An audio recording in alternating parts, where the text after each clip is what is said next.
skal frem på række, det ved jeg. Start. Og jeg skulle måske se, før de kommer helt ind, så kan jeg se, der har vi stallen. Og der har vi slottet. Op, drenge. Vi skal frem der på række. Og så har vi et rosentræ lige der her nu også. Det er ikke kulisserne. Vi skal frem her på række, så. Din farfar er. Ja, det er dejligt. Din farfar er. Ikke spise for Jamen, så siger jeg på den måde, at som direktør for det her teaterselskabet Livstræt, så hilser jeg jer hjertelig velkommen til den her forestilling. Det er Svinedrengen, vi skal spille af H.C. Andersen. Men vi har lavet lidt dumt på den også. Men jeg håber, det bliver en rigtig, rigtig god forestilling. Og at de husker at tale højt og synge højt, så alle kan høre det. Værsgo.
Der var engang en fattig prins fra et ganske lille kongerige.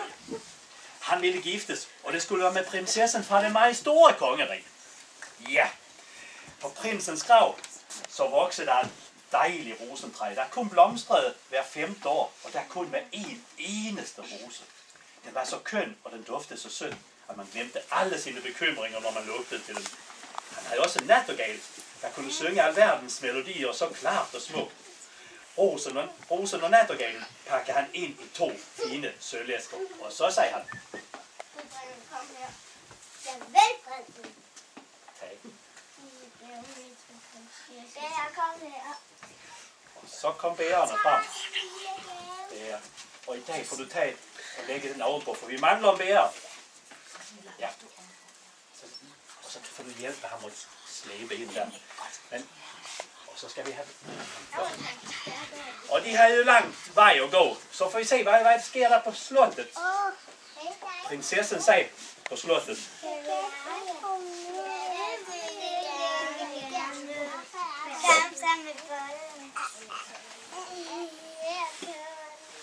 Ups. Okay.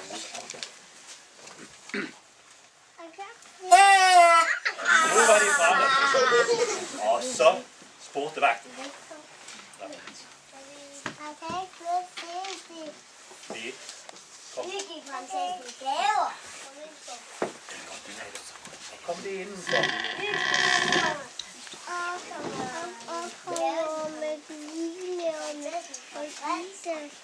Ja. Det er godt.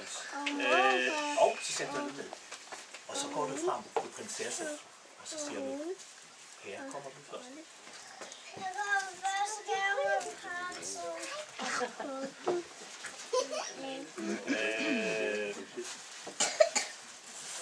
Ja. Og Isabella sagde: så fine sølvæsker. Ja, nej, det er spændende. Og Mikkeline. Ja, så pakkede prinsessen den første gave op, og så sagde hofdamerne: nej, den rose smuk.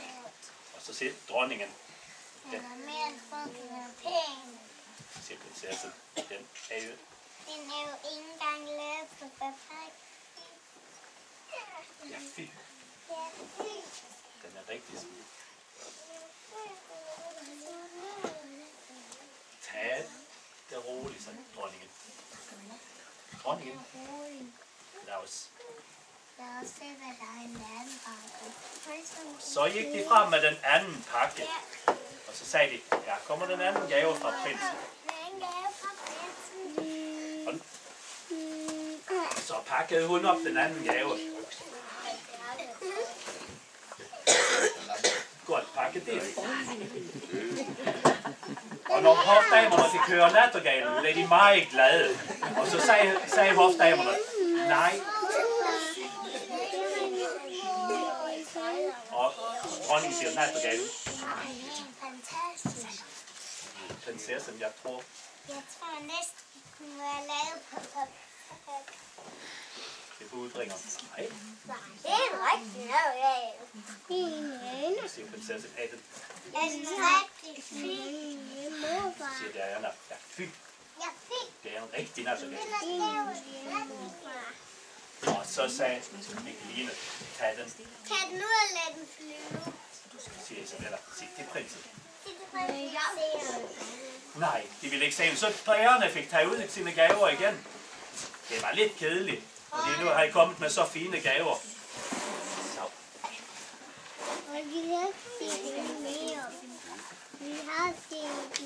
Og så var de gaverne helt tilbage til det lille kongerige igen.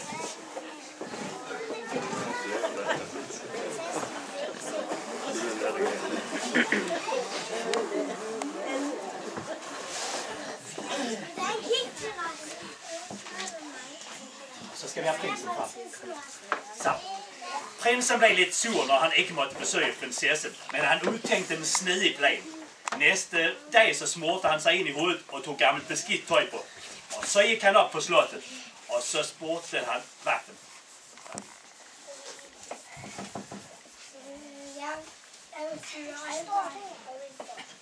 Så gik han hen til morgenstandringen og spørger.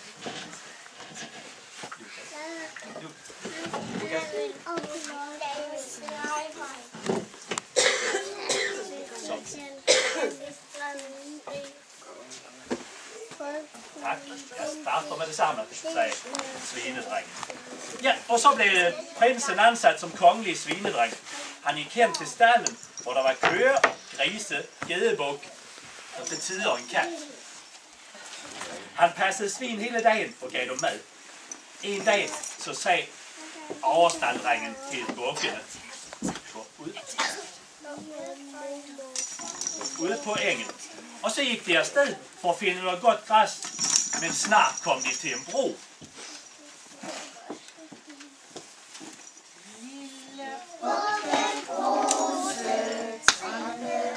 Højere.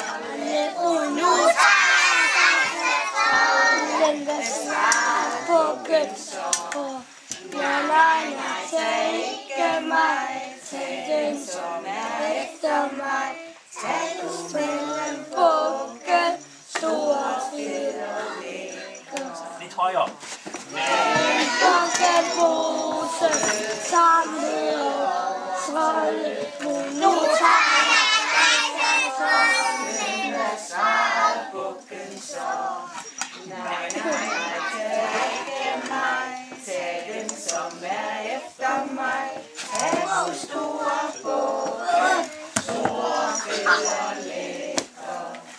Store bukken Bruse, kampe over trolden. Nu tager jeg dig fra trolden, hvad svarede bukken så? Jeg er ikke bange for dig, kom du bare op til mig, sagde den store bukken, store fed og lækker.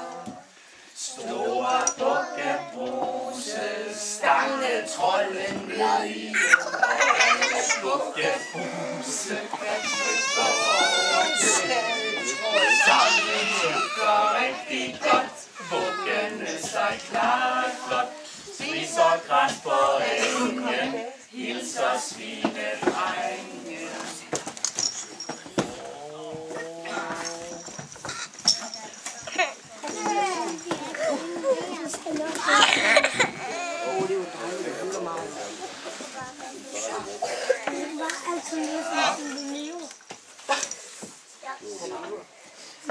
Blandt grisene, så var svinedrengen i gang med at lave en meget mærkelig gryde.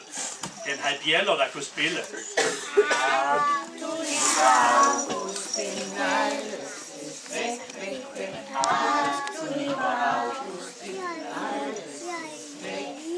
Og når man holdt fingrene over gryden, så kunne man straks lugte, hvad for mad alle i hele byen lavede.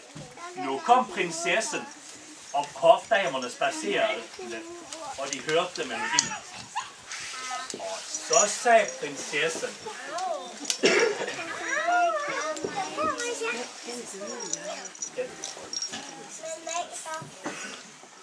den kunne være her ved den første. Så går Diana frem. Spørg. Hvad koster? Vi må da gerne. 10 kys af prinsessen. Går du tilbage og siger, at vi har ikke 10 kys? 10 kys af prinsessen. Det vil jeg ikke. Men han kan få 10 kys af min herpenge. Det giver jeg ikke. Det er skærligt. Mikkeline, går du frem og spørg. Du kan få 10 kys af hofdamerne. Nej. Skal være 10 kys af prinsessen, som vi holder i gryden. Og så siger du det. Det skal være 10 kys af prinsessen. Så det går man lige skal få sådan en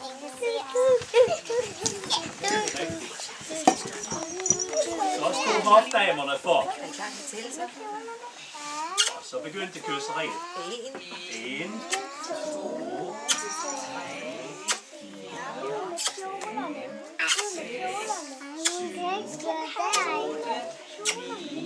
4, og så fik svinedrengen sine 10 kys, og prinsessen fik sin gryde.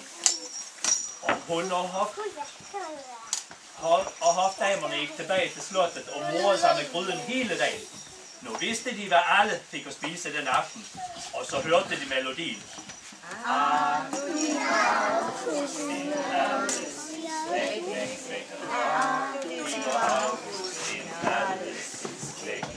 Og så blev det nat, og alle faldt i søvn.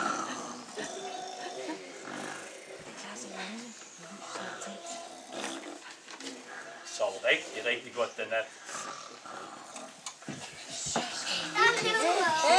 Næste dag så vågnede alle både i slot og svinestige til en smuk morgen. Svinedrengen passede sine grise, og så lavede han en spilledåse, der kunne spille alverdens melodier på en dejlig måde. Også i dag kom prinsessen og hendes hofdamer forbi. De hørte de smukke sange.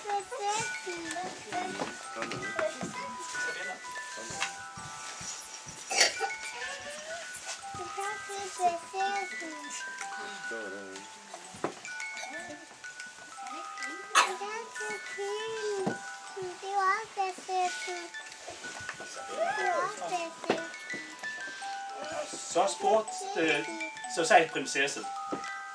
Den køde vil jeg have her ved kost. Hvad koster spildåsen? 10 kysrammer, 100 kysrammer, prinsessen. Det er også prinsessen.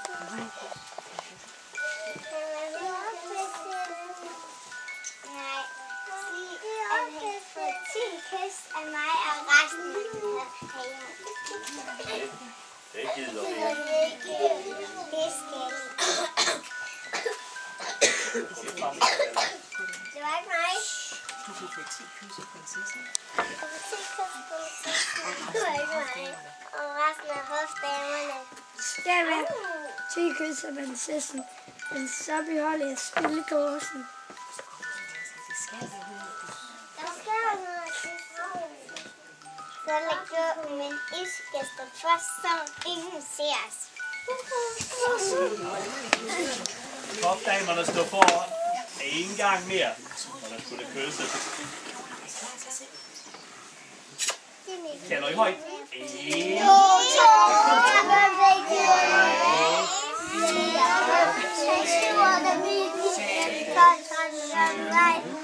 8, 9, 10. Men oppe på slottet, så stod kongen og dronningen og kiggede ud over sin altan.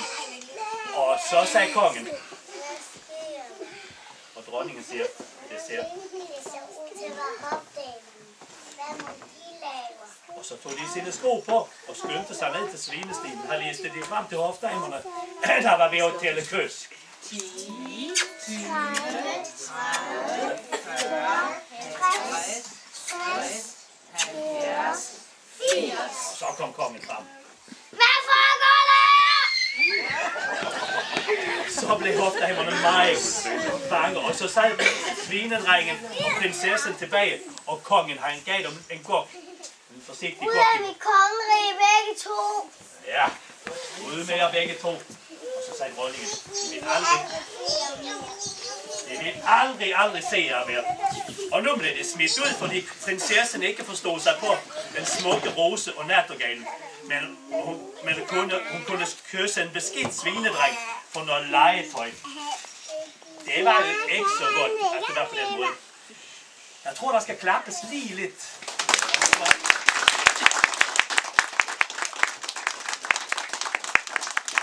Men så siger vi, stop en halv. Det var da en sørgelig slutning. Så kan vi jo ikke have det. Jeg tror, vi får starte forfra. Hvis nu hofdamerne måske hjælper prinsessen lidt, og giver hende nogle gode råd, så går det bedre i den her historie. Vi starter så forfra igen, og ser hvis vi kan få det lidt bedre. Og kongen han siger, tag afsted. Tag afsted. Tag afsted med gaverne. Og så får jeg hænder bære ind. Og så siger prinsessen, skal vi Ja, det vil vi gerne. Kom så med bolden. Her kommer den. og så, ja, whoops, så fik hun bolden der. Og så trutte hun.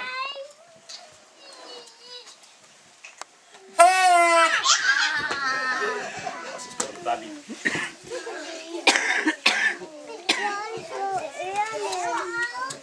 Indenfor. Så sagde han til kongen.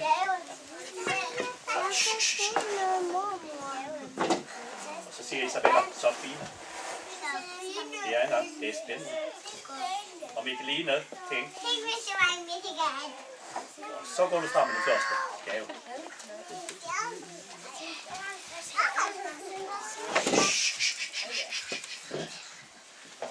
Og så pakker hun op, og så siger alle hofdamerne, nej, hvor er den rose smuk? Så siger dronningen, den er, det er en. Men så siger Isabella, hofdamen, tænk dig om. Og Diana, den er faktisk flot. Og dronningen siger, og der kommer. Så kommer de frem med den anden pakke. Og så pakker prinsessen op den anden pakke.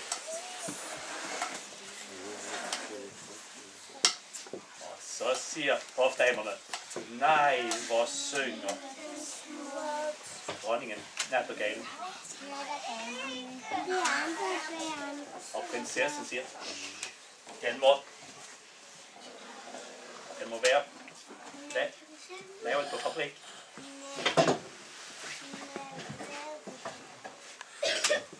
Nej, siger Mikkeline. Den er rigtig. Isabella, det er det, som er så fint. Det er det, som er så fint. Det er nemlig det, som er så fint, at det er ægte varer. Så siger prinsessen. Okay. Så lad prinsen. Og prinsen kom, og da prinsessen så hvor sød han var, så ville hun gerne giftes. Der blev inviteret til stort bryllup. Så godt kan det gå, når man hjælper hinanden.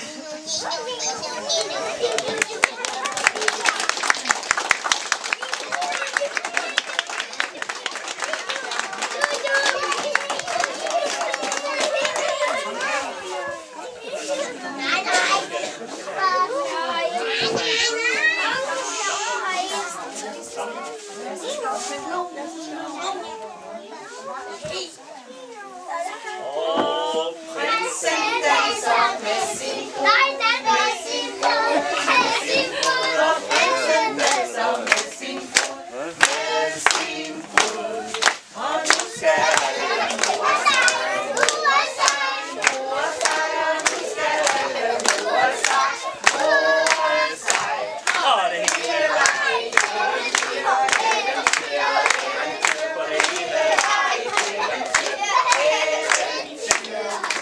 så skal jeg ud på rejse igen.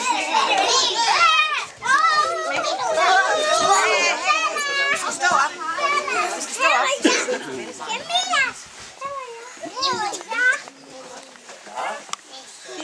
Det var ikke det der. Er I klar? Der skal være plads til trolden også. I forreste række der.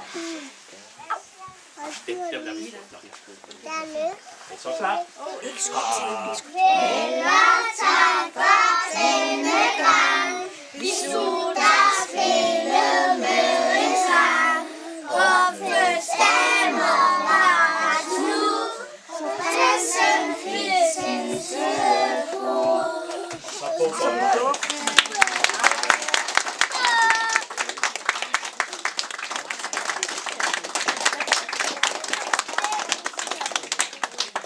klapper så meget, så bliver vi nødt til at synge farvelsangen en sidste gang også.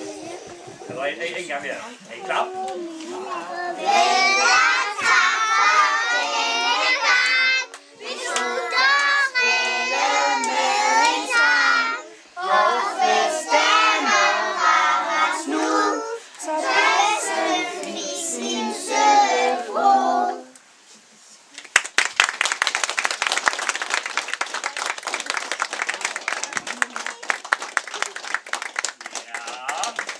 Det er ikke så let for jer at se, hvem som er hvem, så nu præsenterer jeg dem alle sammen.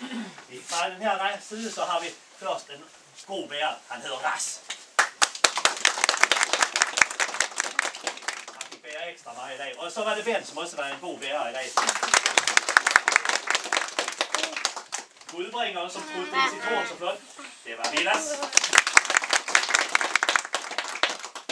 Og den smukke prins, det var Lasse. Vægtige konge, som kunne bestemme over sit kongerige. Så fint. Det var Mads.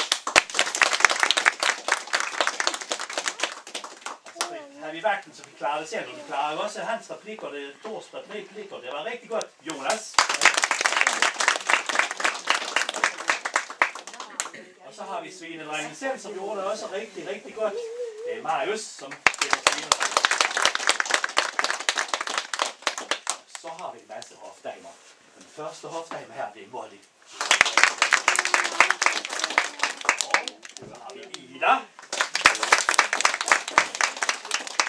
Og Mikkeline. Og Isabella. Og Diana. Og Martine, jeg skal måske løfte dig op der. Op. Det var ikke så godt. Op. Jeg skal bare løfte dig op, så du kan se det. Alle sammen. Rigtig gode hofdamer. Vi havde en dronning, og det var Camilla, som spillede dronning. Og prinsessen Camilla, hun gjorde også fint. Og så kom vi over i stalddivisionen, og han som bestemte over staldringen, det var Lukas. Det var godt spillet. Så blev der spillet lidt voldsomt i dag, så trolden kom lidt til skade, når han blev stanget ned i åen. Men så er det, når man går ind for skuespillet rigtigt. Men det var i hvert fald Sander, som gjorde det så godt. Jeg tror, han er kommet til placeringen igen. Og så havde vi de 3 bukke Bruse. Den første buk, det er Tobias.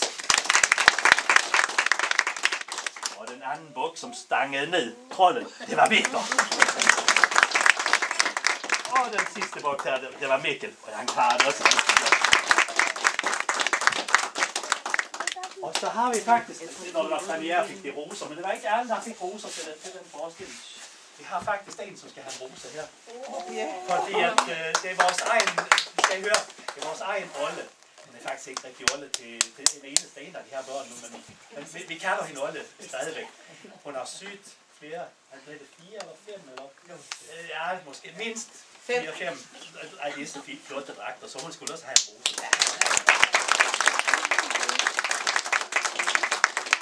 Og ellers har vi Lisbeth, som har været med også at styre det her med dragterne. Og stalddivisionen.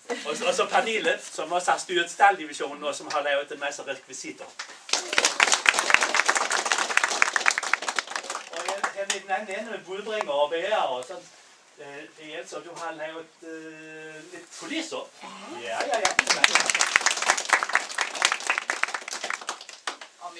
har vi her?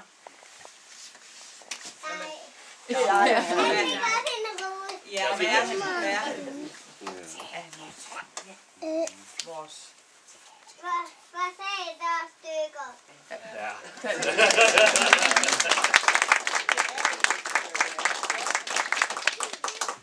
Jo. Så kom vi til vejs ende i den her historie, men det var en lang historie. Jeg gjorde faktisk ret så godt i dag. Det var overhovedet ikke en lang historie. Nej, kunne du spille meget længere tid? Jamen, du er også en af de store, men du skal tænke på, vi har også nogle, der er 3 år. Og de kan næsten ikke klare at spille mere end en halv time. Det tror jeg ikke. Men, ja, du kunne nok også spille, men du er også en af de store. Det er vi tager farvelsangen aller sidste gang, før I tager tøj i dag. Er I så klar?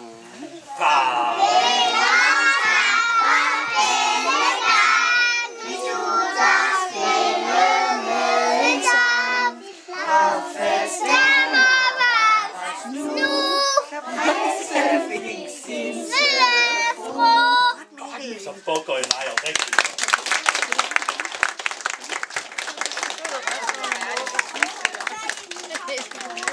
Ja, så skal vi så tage skuespillerne ud og få lidt teatertøj.